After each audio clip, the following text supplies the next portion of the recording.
Salve galera, voltando ao nosso ambiente de sempre com mais um boletim do canal Detetives Vascaínos. E olha, um dia de demissão de treinador, hein? A saída do Maurício Souza, uma verdadeira queda anunciada. Nesse informativo de hoje vamos repercutir então essa demissão, explicar as principais razões e principalmente falar do que se projeta daqui para frente, né? Quem será o novo treinador do Vasco para o restante da Série B? Uma nova aposta, um nome de peso? Certo é que Vasco e 777 caminham juntos para definir a melhor opção e aqui você vai ficar sabendo de tudo. Portanto, deixe seu like desde já nesse vídeo, compartilhe o trabalho, se inscreva, vire um membro oficial e acompanhe esse vídeo até o final. Vamos em frente! Meus amigos, e a batata do Maurício Souza assou de vez, hein?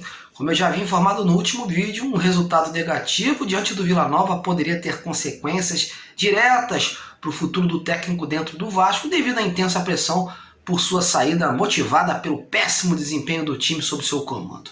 Só para ter ideia, dos últimos 6 jogos, apenas uma vitória, e o que já estava ruim ficou ainda pior, após perder para o lanterna da competição e algumas escolhas erradas acontecerem, né? A barração do volante Yuri Lara, por exemplo, não pegou bem. Isso sem falar no discurso, seja nos empates, sejam nas derrotas, de exaltar a posse de bola da defesa e afirmar que não mudou a forma do time jogar. Ou seja, era um discurso onde tudo era perfeito, porém dentro de campo tudo dava errado. Inclusive eu estava retornando de viagem hoje pela tarde, quando me deparei com essa informação, né, da demissão do Maurício Souza.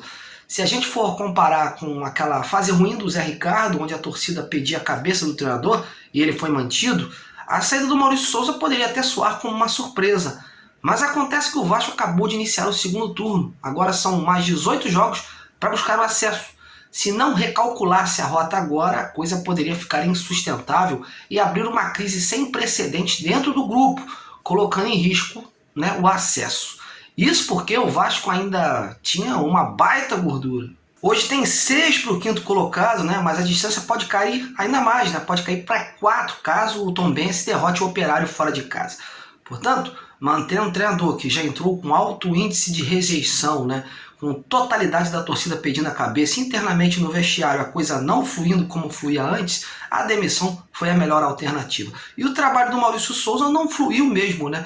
Ele pode ser um cara boa praça, gente boa, mas em termos de Vasco, nada acrescentou. Ele foi anunciado em 13 de junho e deixa o Vasco pouco mais de um mês depois, né? Foram 8 jogos com 2 vitórias, 3 empates e 3 derrotas.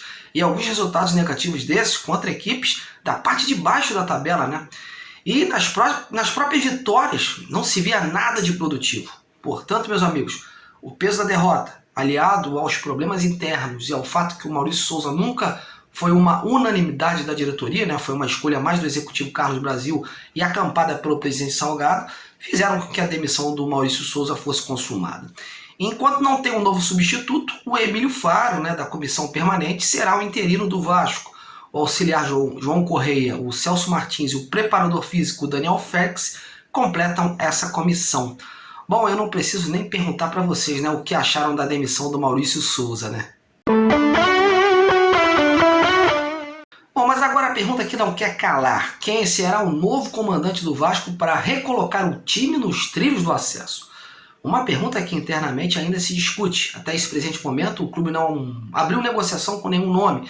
Dessa vez, a opinião da 777 vai pesar e muito, né? Lembrando que no caso do Maurício Souza, o grupo americano não era favorável por sua vinda, né? Sugeriu o André Jardine, porém, na ocasião, deixou o clube à vontade para decidir. O próprio Carlos Brasil admitiu hoje, através de um pronunciamento na Vasco TV, que vai se reunir com o atual colegiado para tomar a melhor decisão. E a melhor decisão é o consenso entre as partes, né? Dessa vez o ideal é que o nome seja bem avaliado tanto pelo Vasco como pelo grupo americano, que tem Paulo Brax como consultor e futuro diretor do clube, caso se confirme a venda da SAF. Em relação a nomes, muitas especulações surgindo por aí a cada minuto, certamente o que vai ter de empresário oferecendo treinador não está no gibi. Foi assim após a saída do Zé Ricardo e vai se repetir após a saída do Maurício Souza.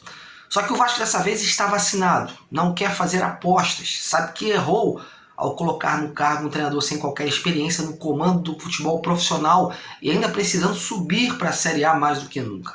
a saída do Maurício Souza só reforça essa tese de que a escolha foi mal conduzida.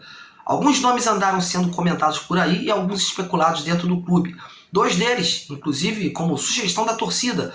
O Guto Ferreira, que tem vasta experiência na Série B e sabe trabalhar bem esse tipo de competição, né? E recentemente saiu do Bahia. E o Odair Hellmann, que deixou há pouco tempo um time do Emirados Árabes e está livre no mercado.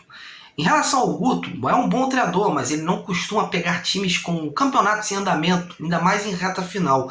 Ano passado, inclusive, antes do Lisca ser contratado pelo Vasco, ele chegou a ser sondado pelo clube, mas não aceitou, né, por essa razão que eu enumerei acima.